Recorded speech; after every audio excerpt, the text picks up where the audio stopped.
Here's just a short video to show Jacob's GoPro camera mount on the X650, and let's just show it's connected to the flight controller, and you can see it's stabilising the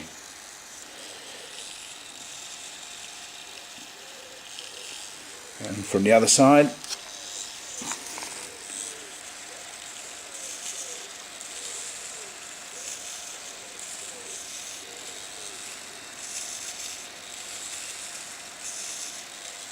and works very well. And again, and of course the camera angle is controlled by the radio itself. Okay, hope this helps, guys.